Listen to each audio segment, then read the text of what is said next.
یہ مسئلے کئی مرتبہ آ چکے اور بار بار یہ کہتے ہیں کہ حدیث میں کہاں آیا ہے، حدیث میں کہاں آیا ہے۔ تو بھیا ہم اپنے اکابر اور بزرگوں کی راہ امت میں کوئی 1500 سال سے جس پہ حضرات چل رہے ہیں، ہم ایک سوت اور انچ کے برابر اس سے الگ نہیں ہونا چاہتے۔ اہل سنہ کا سیدھا سادہ مسلک یہ ہے کہ تعویذ اگر اس میں شرکیہ کلمات نہ ہوں تو اس کو پہننا جائز ہے، اور اکابرین لکھا کرتے تھے بغیر کسی حدیث میں وارد شدہ کلمات کے بھی لکھا کرتے تھے۔ وہ طریقہ جو کتاب و سنت میں کہیں نہیں آیا، اس کے باوجود وہ لکھا کرتے تھے، اور ہم اسی کے قائل۔ ہر بات میں حدیث، ہر بات میں آیت، ایسے نہیں ہوتا اور ایسی زندگی چلتی بھی نہیں ہے۔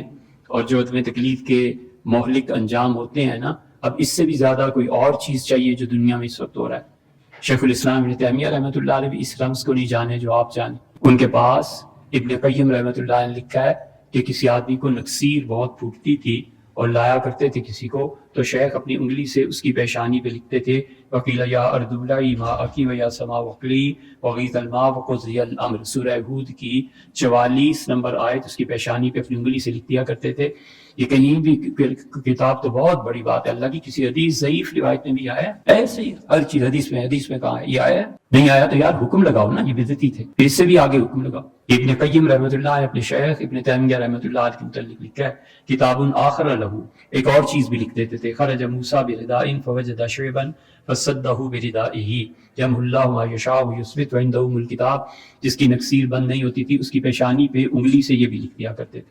ایک اور لکھا ہے کہ فاصابہ یسار فیہ نار فاحترقت بحول اللہ وقوتہ، یہ بھی کسی حدیث میں آیا ہے۔ خام خواہ صوفیہ پہ اعتراض، خام خواہ امت میں جن واسطوں سے دین آپ تک پہنچا ہے، جب یہ کڑیاں مضبوط نہیں ہیں، یہ خود دین سے ہٹے ہوئے تھے، تو ایسے گمراہوں کے پیچھے چلنا پھر جائز ہو جائے گا۔ ولیعذ باللہ ابن تیمیہ اور ابن قیم رحمہ اللہ بھی دین کو نہیں جانتے تھے، پھر کون جانتا تھا؟ ہمیں بھی کچھ پتا ہے۔ ملا علی قاری رحمہ اللہ نے لکھا ہے کہ اہل سنت والجماعت کے اکابرین میں تھے دونوں۔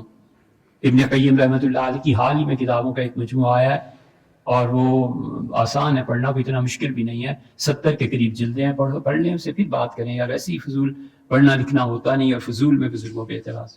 کتاب آخر لہ، ان کے پاس ایک اور بھی تعویذ ہے، عند اسفرار الشمس، سے سورج جب پیلا پڑ جاتا تھا، یعنی مغرب سے 20-25 منٹ پہلے، تو اس کی پیشانی پہ لکھتے تھے یا ایھا الذین آمنوا اتقوا اللہ وآمنوا برسولہ یؤتکم کفلین من رحمتہ۔ سورہ حدید کی 28ویں آیت ہے۔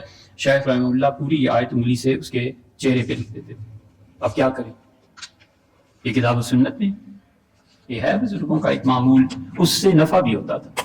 ایک تو یہ نا وہ فضول یہ پریکٹس کرتے ہیں اور نفع ہی نہ ہوتا ہو، کوئی ایسی بات نہیں، اس سے نکسیر رک بھی جاتی تھی۔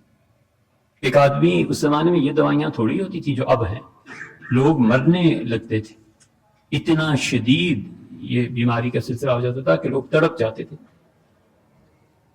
تو کوئی آدمی صرف اس کی جان بچانے کے لیے اس نکسیر کے خون سے اس کی پیشانی پہ آیت لکھ دیتا تھا۔